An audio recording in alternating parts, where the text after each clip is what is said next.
Are excited to get things going as we're less than a month away from the start of the season. Tell us how your summer's been and what you and your staff have been up to this off season. Well, the summer's been great. You know, we've had a lot of guys here over the course of the summer. A lot of returners and some of the new guys have trickled in as well, and they've been working out with our strength and conditioning staff. You know, as coaches, we've been just trying to prepare and get ready for this fall. You know, last year, heading into the fall of 2010, everything was new. Everything was new for the staff. Everything was new for the players. You know, so it was a little more hectic, just kind of figuring out the routine, getting things prepared, getting things ready. Didn't have a lot of ideas on how we were going to play, who we were going to have in the mix in the roster with so many new guys. And then having gone through a full calendar year this summer from a preparation standpoint, it's been a lot more about, you know, how to blend in some of the new guys that'll be coming in with the group we've got coming back. You know, I think we had a good, strong spring season, and the guys that did a good job in the spring, I'd be very comfortable with those guys stepping out and playing games this fall. And so we kind of have a good idea of what we have returning and are comfortable with that. But then I'm excited because there's a lot of guys coming in our new group that I think are going to compete for time, either off the bench or as starters. And so just kind of preparing to mesh that together. And we've got a good long, you know, 2-week preseason to put it all together this year.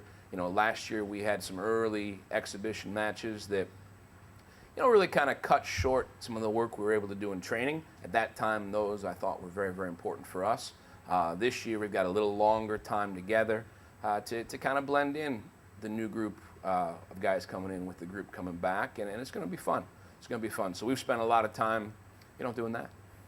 And looking back to last year, Aaron from Hanover wants to know, what was your biggest challenge during your first season as a head coach? Yeah, you know, I think there's a lot of challenges. Anytime that you take on a new position, and for me, obviously, you know, I've been involved in college soccer for, you know, the last 15 years or so. This is my first year as a head coach. And so I certainly had some challenges in my learning curve and things that I was doing. My expectations are also quite high. And so part of that was me staying even keeled with the guys and not losing my mind too often. And at the same time, you know, with so many new guys, that was probably the biggest challenge. So many new guys, blending it together. You know, and about halfway through the season, I thought we really started to get comfortable and click, and you know, we just ran out of time a little bit. And so I think that was probably the biggest challenge. Alex from Baltimore says, you've had 1 year in the CAA. What are your thoughts on the conference as a whole? You know, the CAA is one of those leagues in men's soccer anyway. It's very competitive top to bottom. You know, we've got 12 teams in the league. You go through and you play everybody once. You know, last year, I think, if I'm not mistaken, was the most balanced and competitive the league had ever been. You know, it came down to the last week of play as to who was in the tournament, who was out, and I think all but one team coming down to maybe the last game was still in the hunt for the four playoff spots. And so I think the biggest thing is it's very, very solid. We've got a lot of good coaches in the league. We've got a lot of good players. On any given night, any other team can beat anybody else. And so, you know, to go through the CAA and to be successful and to accomplish our goals is going to be difficult. It's going to be difficult. We're going to need to come and play every night 11 times to the best of our ability. And, you know, it's a little bigger grind than I think it gets credit for around the country. Ron from Virginia Beach asks, growing up, what were some of the major influences on you and why you chose to play soccer? That's a good question. I grew up in St. Louis, Missouri, and for those people who are familiar with the city, you know, there's a lot of tradition revolving around soccer. You know, and we were talking about it this morning in the office before we went on the air. You know, when I was a kid, there were probably 9 or 10 cities around the country where soccer was very, very prominent. In St. Louis, everybody's dad played, everybody's grandpa played, a lot of people's great-grandpas played. It was such a large immigrant population of Italians, of Germans, and they brought the game with them when they migrated and moved to St. Louis. And so we had, growing up, you know, a very large Catholic grade school group called the CYC that was formed by a guy named Bob Gelker, who he and Harry Keogh They were two big names in the St. Louis soccer area. Harry was on the 1950 squad that went to the World Cup and beat England in Brazil. And they formed this CYC organization where every Catholic grade school, where a lot of the kids went to school, had their own school team in each age group, and you'd compete against other school teams growing up from around the city. And so as a kid, 4 or 5 years old, starting off kindergarten, everybody just played. Everybody played baseball, everybody played soccer, and that was really kind of how I got started in the game, was through school. And I loved it and just kind of stuck with it, and went from there. Went from playing grade school soccer for my school to then moving on and playing, club soccer and travel soccer and what a lot of the kids do now across the country. And so it's been really neat as I've kind of gone through my playing career, got into my coaching career, and to see the growth of the game where, that's happening all over the country. And you can find good players and good teams really from anywhere. But when I was a kid, it wasn't that way. You'd go to tournaments and you'd know, well, you're going to have a good team from St. Louis, you're going to have a good team from Dallas or New York or Chicago. And now there's good teams from little towns, from big cities, from all over the country. And I think a lot of kids are, going through that development process. They're getting the opportunity to play at young ages. And that's kind of how I got started.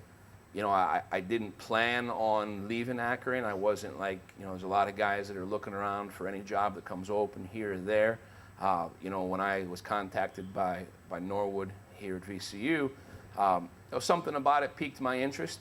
His relationship with me throughout the next several weeks kept me really interested and engaged. When I came on campus to visit and I saw some of the things that we had here, I was blown away. And some of the same excitement that I had the first day I stepped on campus at Akron, I could see a lot of the same things here at VCU, and in some ways even better.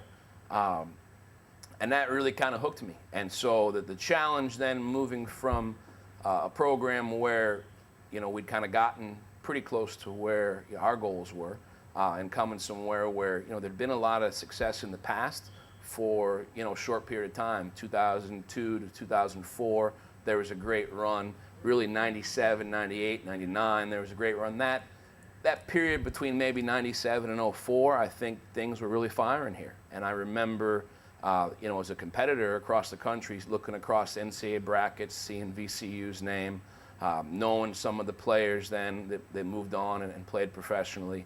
I knew there were a lot of things that must be going right here.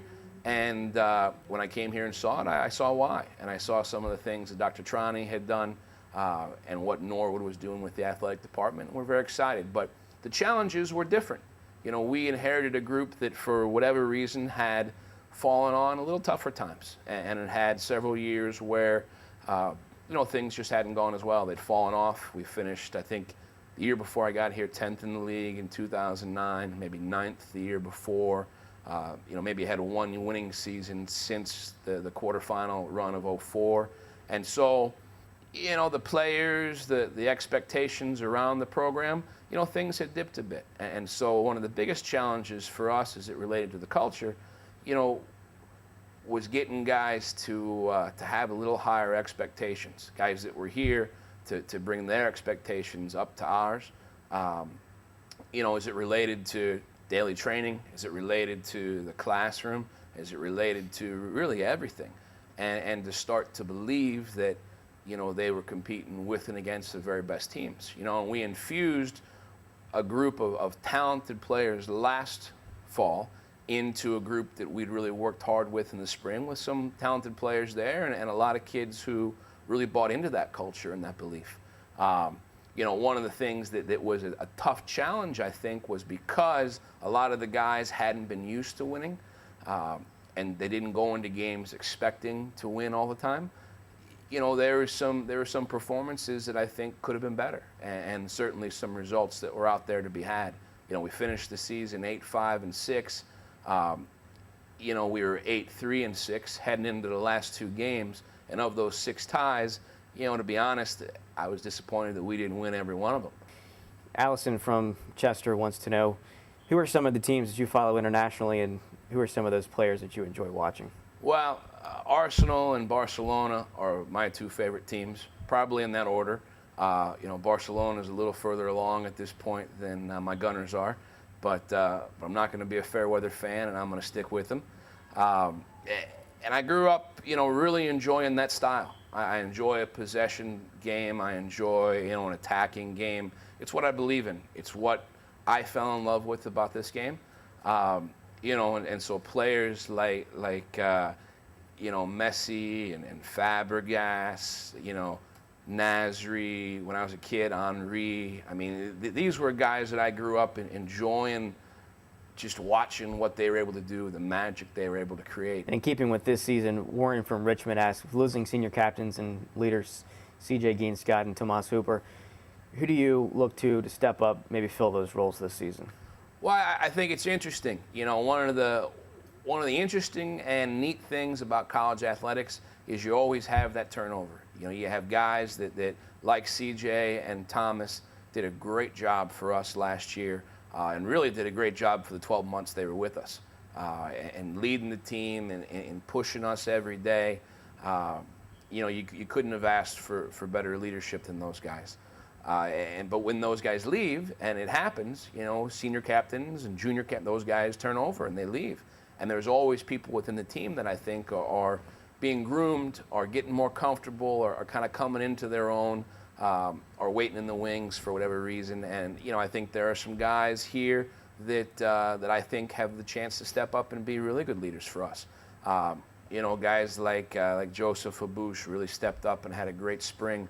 I think he'll be one of our leaders within the team. I think Yorm Wheela has taken on a bigger leadership role as well. I think Nick Rich will be another guy who, will lead through what he does in the back line. And so I think we've got a good core of guys that are going to step up and take that slack. We'll come into preseason, and at the end of preseason, our players will vote for the captains of the team. But you don't need to wear the armband to be a leader, and I think we've got a lot of guys in-house that are good leaders and are going to do a great job. Jason from Fredericksburg says Dominic Gorduro and Gonzalo Segares are having successful seasons with the Chicago Fire. What does that success mean to this program?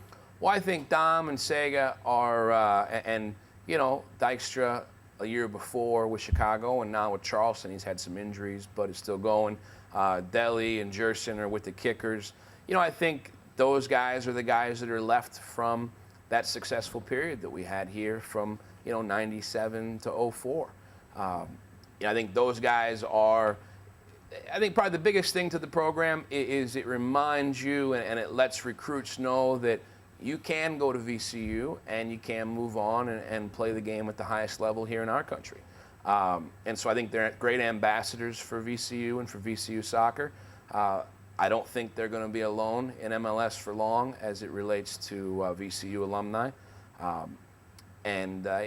Those guys are great, and I just wish them the best. And it'll be a fun U.S. Open Cup semifinal with Deli and Jerson heading up to see those guys. And don't forget about Ronnie Pascal, who used to be an assistant here. And so, VCU soccer, we've got some ties out there. We've got some people that are playing the game at an awfully high level long before I got here.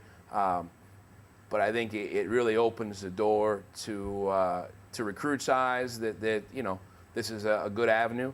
In general, I think most MLS players are coming from a handful of programs, and the programs that are doing things a certain way, developing players, getting them prepared and ready for the next level. One of the things that I think we're doing here is very much the same. I think we're preparing players, and one of the things that I've been fortunate enough to do in the last 10 years is prepare guys along the way for life as a professional, and to grow their game during their time here in college to help them to get ready to accomplish their dreams and reach their goals. And I think Dom and Sega are great people to point to that can happen here, and I think we're going to have, like I said, a lot more guys joining them soon.